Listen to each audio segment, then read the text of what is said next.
What's up, guys? Welcome back to another ranking video, and I got Caleb here once again. And today, we're going to be ranking the top 10 shooters of all time.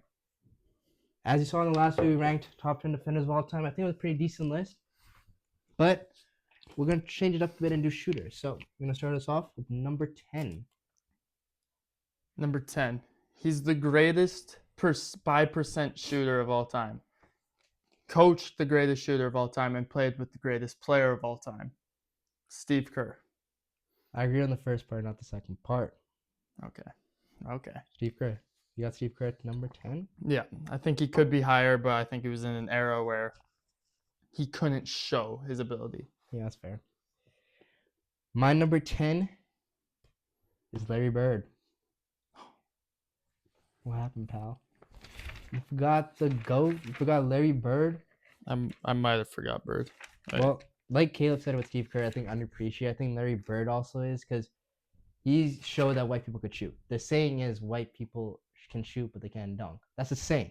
But I think Larry Bird helped with that. He won 3 straight 3-point contests. He's a 3-time MVP. So even the Magic versus Larry Bird beef and stuff, I think Larry did a lot of damage. So that's why I got number 10. Yeah, my list is cooked. I forgot Bird. I don't even know how I did that. Do number 9. He's the worst by percent player on my list, but I think he has the furthest range in NBA history. I got Damian Lillard. Furthest range? Yeah. He's more range than Curry. Consistency-wise, yes.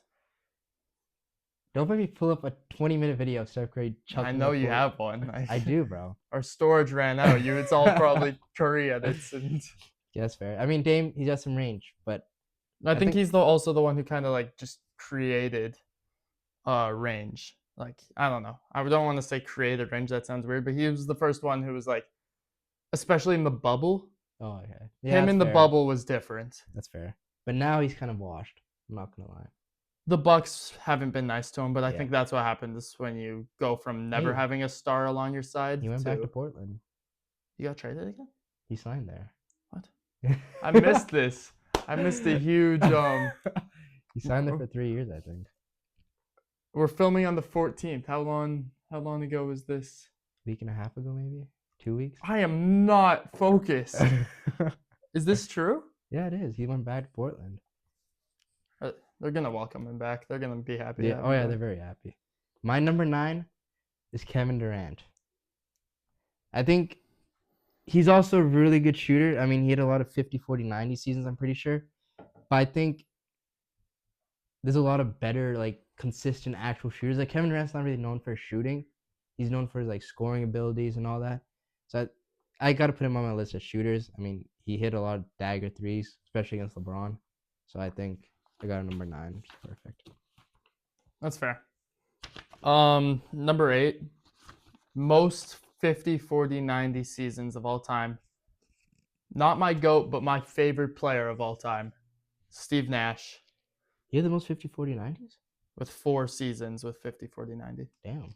And the highest free throw percentage of all time over a career. Like, he was 90.4% from the line.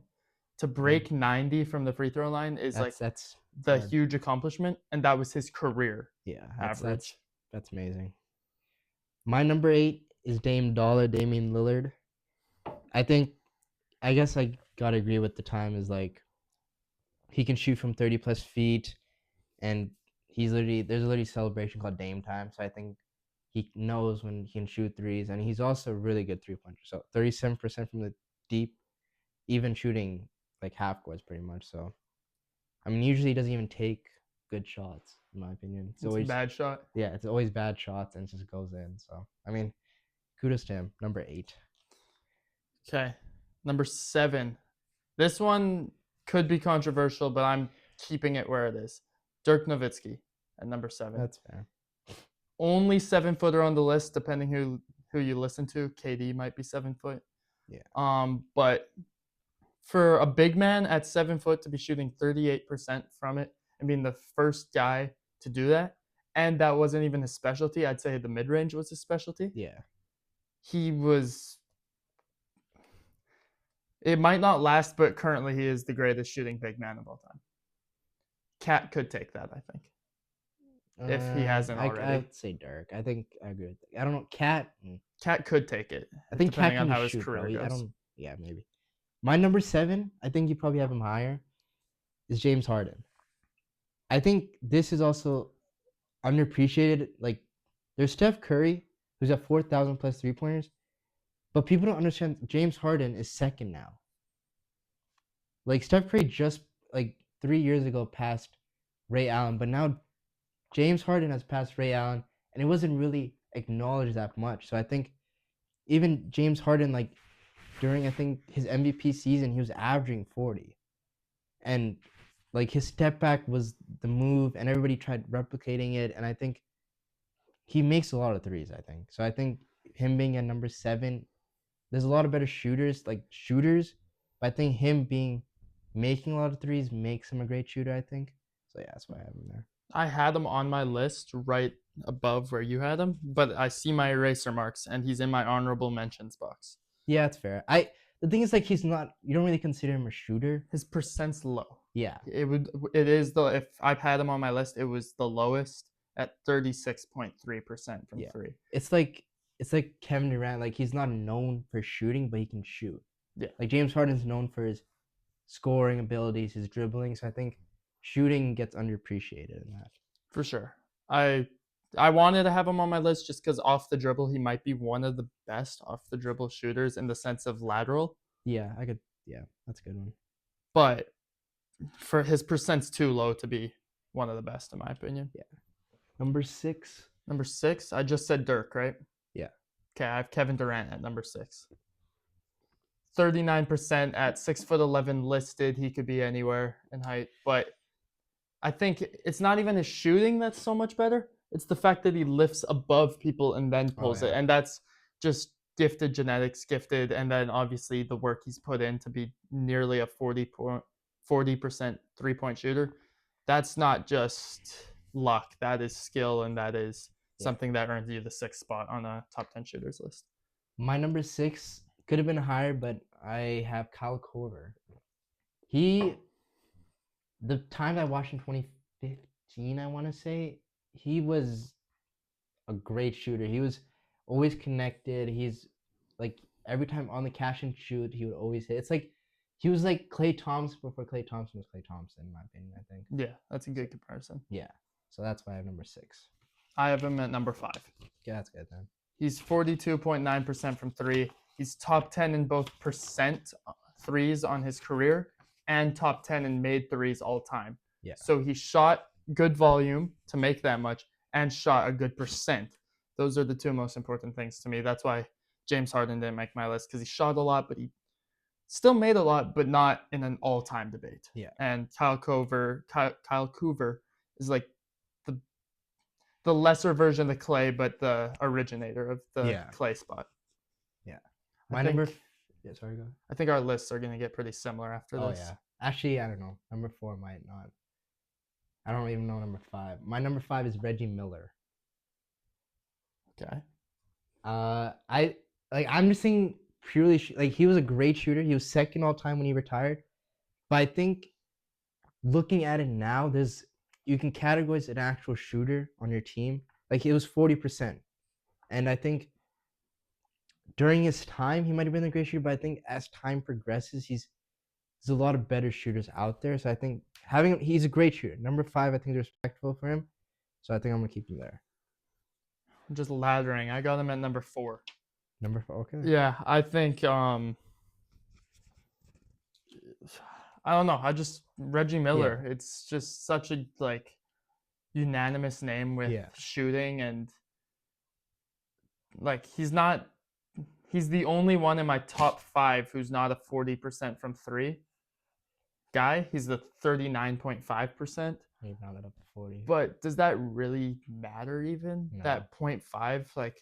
He's 6th all time in threes. To be shooting that much at that percent. That's even I'm saying, he used to be he was second when you're tired. Now he's 6th.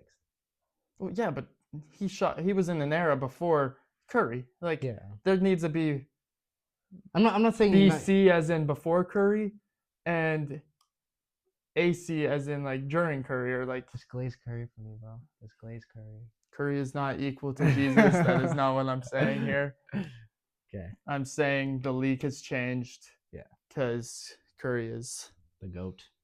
Just say it, bro. Just say it. You just say it, bro. The debate will come, and yeah, that video will be juicy. My number 4. My number 4. I think this is the definition of a shooter. Is Steve Kerr. You had him, but I had him at 10. Yeah. The thing about shooting is like, yeah, someone can make like James Harden made a lot of shots, but a consistent shoot. He had 45.4% from 3. That is insane. That means out of every 10, like he's making 50% of his shots pretty much. And I think being a shooter that lethal, even on the Bulls, like Michael Jordan trusted him. Michael Jordan, who is supposedly the greatest player of all time, trusted someone else with a great shot. Like that takes, I mean, kudos from Jordan, but like that shows that Jordan acknowledged that Steve Kerr is a great shooter. So I think even Pippen said like people say that Steve Kerr didn't shoot, but he shot when it mattered, and I think that goes to say what a great shooter is. So I have number 4. Yeah, I think Steve Kerr and Steve Nash are in similar boats, not just in name, but in their only negative, I'd say, is they didn't shoot enough. Yeah, I think so too. But the difference between Steve, like why I have Steve Nash higher than Steve Kerr, is and I'm going back to my 10th and 8th picks, but I think Steve Nash was just more off the dribble, and I'm a catch and shoot guy. I don't shoot off the dribble, but I value off the dribble work more because it means you can get to your shot whenever, and I don't think Steve Kerr was doing off the dribble as much as these other guys on my list. So we're entering the top 3, and I'm 100% sure we probably have the same top 3. So Should we just spitball the 3 real quick? Just like boom, boom, boom. And then we'll go over. Okay. Number 3, then we'll instantly say 2. Okay. 3, 2, 1. Ray Allen, Klay Thompson, and Steph Curry. I think these 3 are undoubtedly the greatest shooters of all time. And I highly doubt even change during, let's say, like 25 years from now. I don't think it'll change. So Ray Allen for me. These guys are like the golden 3 right Yeah, here. it's like they're stone there. Yeah. And Ray Allen shot 40%, 10 seasons, over 200 made threes, and he hit the shot to save LeBron's legacy. I know Bron would not have a GOAT debate without Ray Allen, and that's why Bron's not the GOAT. Bron's actually just a bum. That's also another thing. I'll say it later, but there's another thing about LeBron, why he's kind of not the GOAT. But Ray Allen, he did save LeBron's career. He made shots when it matters, and people follow his shooting techniques to get better. He literally has a drill called the Ray Allen shooting drill. And I think people, like when people start following your shooting drills, it's a sign you're a great shooter. And I think, how long was he all-time leading in threes? When did he retire? 3rd. Oh, when he retired, I think it was number 1. Yeah, no. Oh yeah, I mean, when did he retire? I mean, so he was up there for so long. And it took Curry to stop him. It took a god to stop Ray Allen, okay? But Ray Allen, he was a great shooter, I'm going to say. You can talk about Klay Thompson. I knew this was coming when I got on this episode because he set himself up for greatness with just meat riding Curry this whole episode. Klay Thompson, I know I just went on Steve Kerr's ass for being a catch and shoot guy, but Klay Thompson's like the perfected version of a catch and shoot guy. What was it? How many points with 8 dribbles was it? It was 60 points and 11 dribbles. 60 points and 11 dribbles, and I think in 29 minutes. Like 5 of the dribbles were to get up the court quicker. Like I don't think they were actually to get to his shots. This was also in 3 quarters too. It wasn't even a full game. And Klay has Game 4 Klay, isn't that a saying? Game 6. Game 6. Oh my goodness, ball knowledge getting put to the test right here. You gotta be a Warriors fan, bro, not a Raptors fan. It's a hard world for a Raptors fan. But yeah, Klay Thompson, definition of catch and shoot. I'm not saying he can't go off the dribble, but everyone thinks catch and shoot when you think of Klay. And you think of the Splash Bros, they deserve these 1 and 2 spots. And honestly, we can just end the video before JH gets some wet dreams over Steph Curry. I'll just go off a little spiel. My number one GOAT, Steph. Okay, this is undoubtedly. Like I was watching a video. Like people go and say, oh, you know how we have top 10 defenders, like that one, and like the top three can always switch off, and then we have the scorers who can switch off. But that shooter, it's labeled. No one can beat Steph Curry. Number one. Like if you think shooting, you think Steph Curry. So I'm not gonna glaze because that'll be another episode where I go on an hour rant. I made a grave mistake. I don't know how Larry Bird flew over my head. I made a mistake, and I want to apologize for that.